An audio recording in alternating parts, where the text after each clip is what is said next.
지위를 맞췄지만 그 결과 돌아온 건 더 기세등등해진 역사 왜곡과 독도 영유권 주장이었습니다. 가장 공을 들였던 미국과의 관계도 대통령 본인의 실언과 미숙한 판단으로 여러 차례 삐걱댔습니다. 대한민국에 무슨 전술핵 배치를 한다든지 우리 자신이 그 자체 핵을 보유할 수도 있습니다.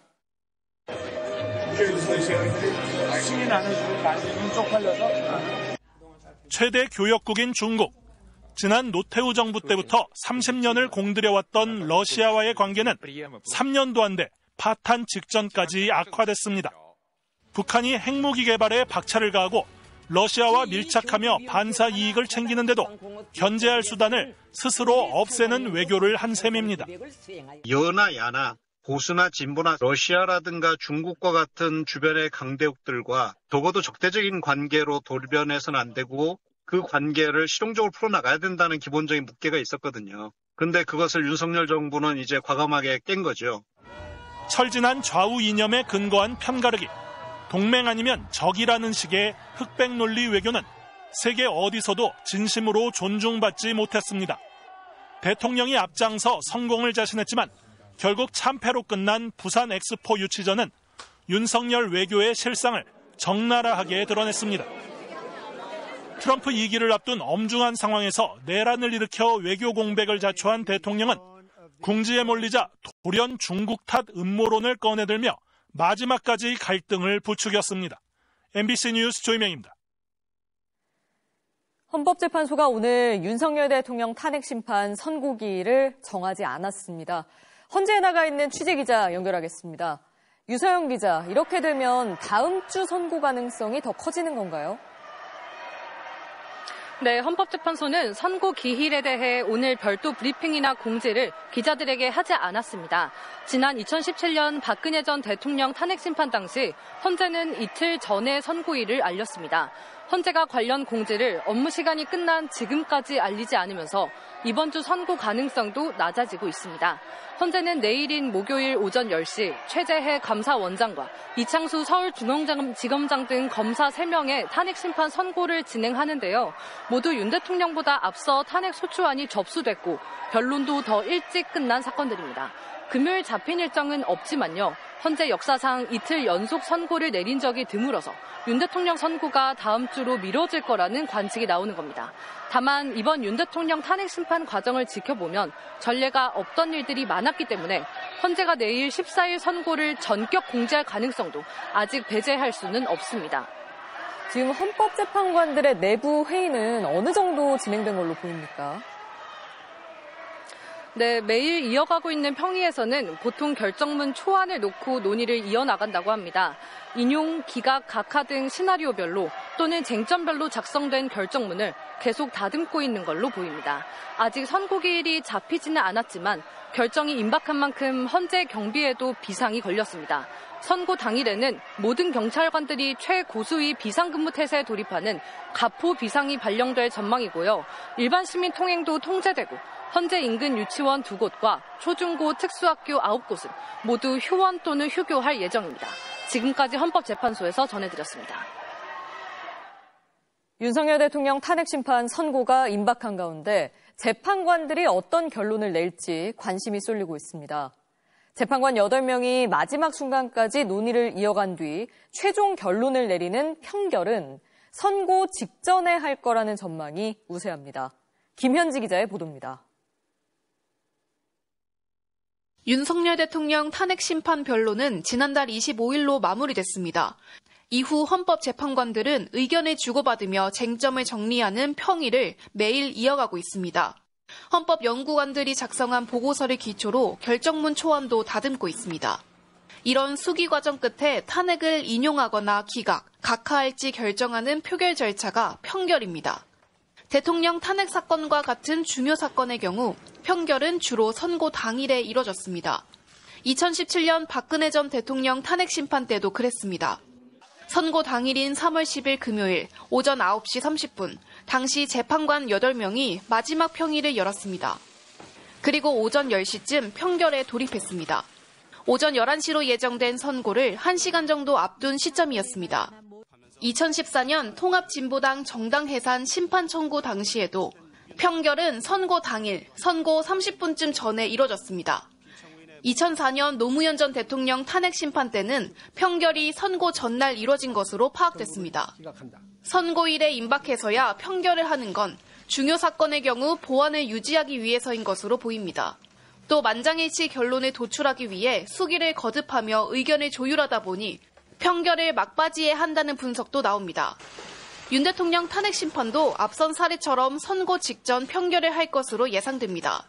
이 대통령 탄핵이라고 하는 것 자체가 매우 중대한 일이기 때문에 매우 신중하게 판단하려고 하는 그런 모습을 보이고 있지 않나 생각해요. 선고가 예상보다 늦어지는 건 헌법재판소 결정에 따른 국론 분열이나 혼란을 막기 위해 재판관들이 신중에 신중을 거듭하고 있어서라는 분석이 지배적입니다. MBC 뉴스 김현지입니다. 탄핵 심판에서 복귀한 이진숙 방송통신위원장이 국회에 이어 법원 판결까지 무시하는 듯한 행보를 이어가고 있습니다. 상임위원 2인의 의결에 위법성이 있다는 사법부의 여러 차례 지적에도 불구하고 EBS 사장 임명 절차 등을 강행하고 있는 건데요.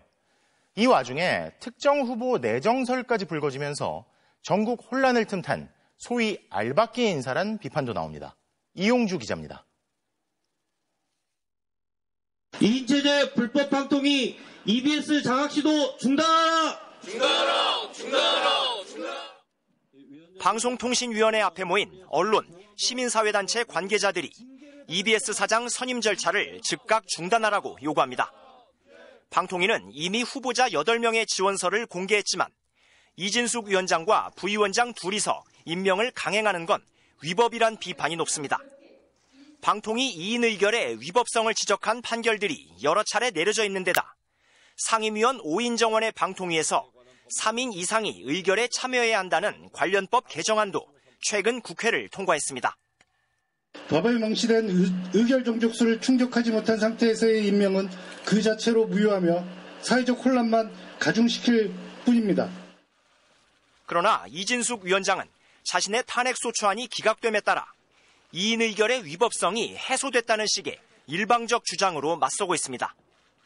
이 판단들이 다 2025년 1월 23일 이전에 나온 판단들입니다. 더욱이 EBS 차기 사장에 언론 탄압 논란 이력이 있는 신동호 후보자가 내정됐다는 의혹까지 일고 있습니다.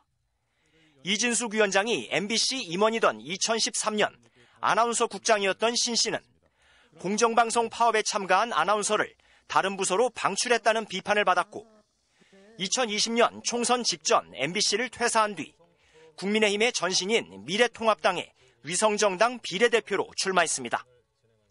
방통위가 이런 인물을 중심으로 사장 선임을 강행하는 것은 EBS를 정권이 나팔수로 만들려는 의도일 뿐이다.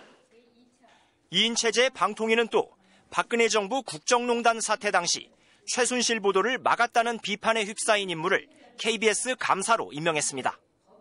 결국 EBS와 KBS 장악을 위한 알박기이고 언론계의 내란 세력들을 키워가겠다는 거 아닙니까? KBS 전 감사는 신임 감사 임명의 무효 소송과 집행 정지 신청을 법원에 냈습니다. MBC 뉴스 이용주입니다. 서울 강남권 집값이 꿈틀대는 가운데 한동안 수그러들던 가계대출이 다시 큰 폭으로 증가했습니다. 조기 대선이 예상되던 지난달 서울시가 돌연 강남권 토지거래 허가구역을 해제한 여파 아니냐는 지적이 나옵니다. 송재원 기자가 보도합니다. 서울 송파구의 한 아파트 단지입니다. 영업이 한창일 시간인데 상가의 부동산 중개업소 대부분 문이 굳게 닫혀 있습니다. 아파트 거래호가가 최근 크게 오른 뒤 정부가 현장 점검에 나섰기 때문입니다. 사장님 안녕하세요. 저 MBC에서 나왔는데 여기 이 아파트는 지난달 전용 면적 84제곱미터 기준 처음으로 30억 원을 돌파했습니다. 단속한다 가격이 너무 올라간다고 해서 갑자기 그냥 한 2억 오른 거지 뭐. 송파 송파구 전체로 보면 일주일 새 0.7% 가까이 올랐고 강남구도 0.5% 넘게 뛰었습니다. 집값 상승세는 서울 다른 지역으로 확산되고 있습니다. 지금 나와 있는 매물들도 주인들이 금액은 조금씩 다 올리시고 계세요. 잠잠하던 집값이 요동치면서 가계대출마저 크게 늘었습니다. 주택담보대출은 한 달 새 5조 원 넘게 급증했습니다. 시장에선 기준금리 인하와 함께 서울시가 강남권 토지거래 허가구역을 해제한 여파로 보고 있습니다. 해제 지역 아파트들 호가가 급등하면서 마용성 같은 부도심들 정도까지만 호가 상승이나 이제 가격 상승 시도가 좀 있고. 한국은행과 금융위원회는 일제히 서울시의 규제 완화가 가계대출 증가세에 미칠 영향에 유의하고 있다고 꼬집었습니다. 오세훈 서울시장은 재규제를 검토할 수 있다고 한 발 물러섰습니다. 그 가격 상승이 비정상적일 정도로 과도하다고 하면 또 다시 규제하는 것도 검토해 볼 수는 있겠죠. 정부와 서울시의 엇박자에 부동산 정책과 대출 시장의 혼선이 커지고 있습니다. MBC 뉴스 송재원입니다.